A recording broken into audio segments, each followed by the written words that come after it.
Você está ouvindo Entre Lírios e Vales, por Elfrida Kramer.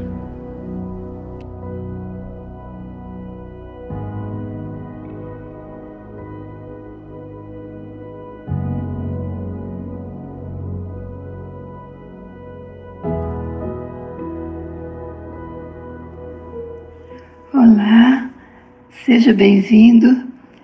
Estamos aqui para meditar um pouquinho sobre a minha história e também sobre aquelas coisas que eu tenho aprendido no decorrer da minha vida. Ultimamente eu tenho pensado muito no assunto. No áudio passado, nós falamos sobre o perdão, ligeiramente uns toques sobre o perdão. Mas esta semana agora, para esse novo áudio, eu tenho pensado muito no assunto amor. Eu tenho ouvido muitas sugestões e opiniões a respeito do que vem a ser amor. E eu vejo que nós estamos recebendo uma influência muito forte das pessoas em nossa volta e dos novos conceitos que têm acontecido a cada dia. Acho que pessoas que estão desejosas de destruir os lares têm trazido conceitos muito diversos do que está escrito na palavra.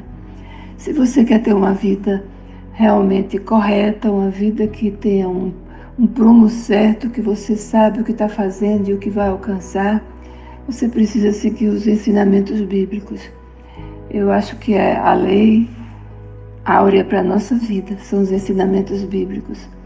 Todas as informações, as coisas culturais que vão acontecendo, isso faz parte justamente da evolução do ser humano no seu pecado.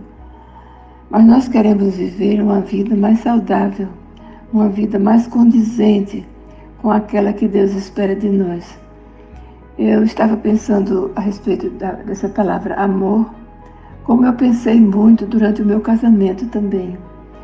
No dia que a gente vai ao cartório, a gente estabelece um contrato de casamento. É um contrato como qualquer outro.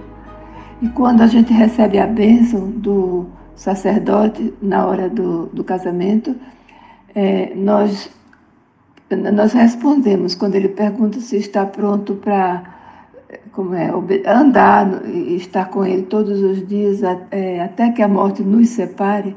Tanto a mulher como o homem dizem a mesma coisa, que está pronto para estar junto até que a morte nos separe.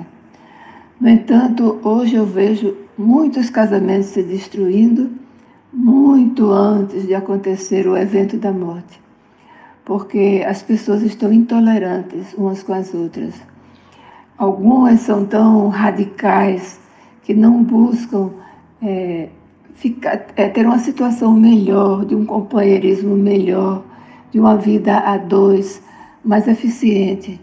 E outros ficam tão traumatizados que não querem mais nem ouvir falar no cônjuge. E isso traz, assim, uma tristeza muito grande, porque nós sabemos que quem quer destruir a família é o nosso inimigo. Deus, Ele é a favor da família, Ele instituiu a família.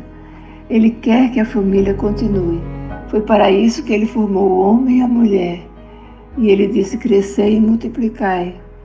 E também quando Ele fez o homem e a mulher, Ele não mandou multiplicar homem com homem, nem mulher com mulher. Isso não pode ser chamado de casamento bíblico. No entanto, a gente vê que atualmente as escolhas estão sendo muito complicadas, muito diferentes da palavra de Deus. As pessoas não querem perder tempo de serem ministradas pela palavra de Deus. E nesse caso estão perdendo tempo com os apelos deste mundo. Dificilmente uma pessoa que se separa no casamento porque por alguma coisa que não deu certo, ela vai se dar bem no próximo casamento. São casamentos um após outro que vão se desfazendo. Enquanto isso, se há filhos desse casamento, quanto sofrimento está sendo gerado no coração dessas crianças.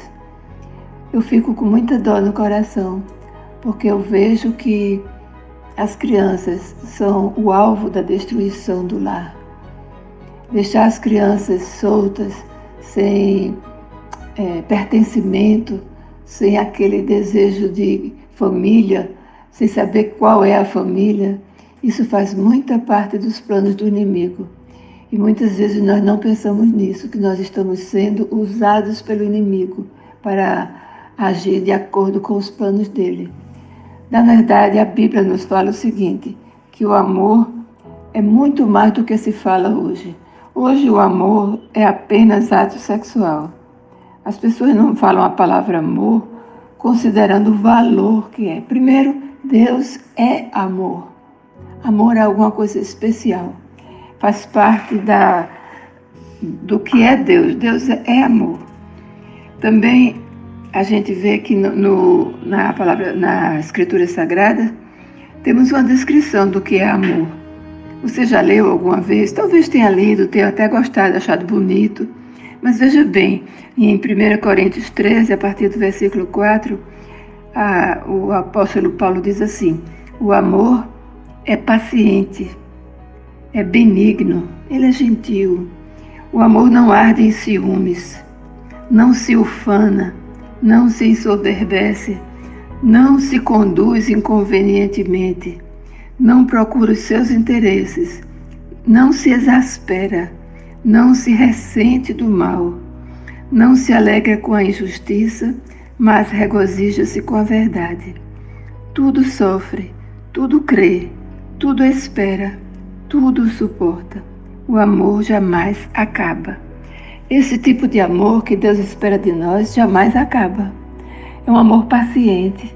Eu me lembro muito do meu tempo, logo quando recém-casada, a gente não ouvia muito falar em separação. Ouvia sim alguns casos, mas naquela época não havia ainda o divórcio. Primeiro era um tal do desquite, depois é que foi homologado o divórcio. Mas o que acontece é o seguinte, é que as pessoas procuravam consertar os seus casamentos e não destruir. Eu vi há poucos dias uma mensagem no WhatsApp de um velhinho que estavam casados há muito tempo, e alguém perguntava como é que eles tinham suportado tanto tempo juntos. Aí a velhinha diz assim: eu sou do tempo que a gente não jogava fora um objeto estragado, a gente consertava. Ou seja, tem alguma coisa no seu casamento que está estragada, que não está dando certo, tem conserto.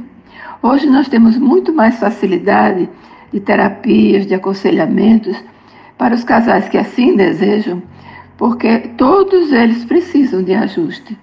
Todos eles, não há um casal, nenhum casamento que seja perfeito aos olhos do ser humano. Sempre há falhas.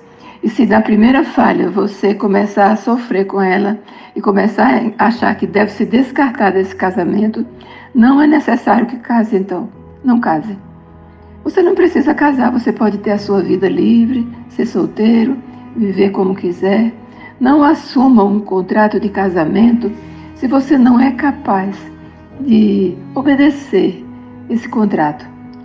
Então eu queria lembrar o seguinte: se seu casamento está precisando de um ajuste, ele precisa realmente de um ajuste e não de ser lançado fora. Precisa pelo menos de ser tentado esse ajuste.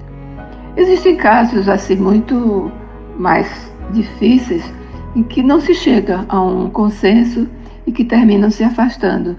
Mas o que é realmente mais lógico é que se tente consertar. Se a nossa saúde não está boa, a gente não se suicida, a gente vai ao médico. Da mesma maneira o casamento. Se o casamento não está bem, a gente não rompe, a gente não acaba com ele, a gente procura solução. E eu queria dizer para você que eu tenho pensado muito nesse assunto.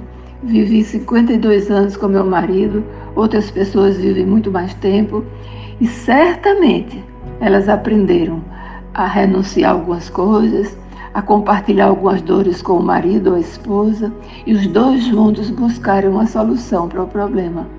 Que Deus te abençoe, que Deus continue a preservar a família, que Deus continue a preservar a sua família.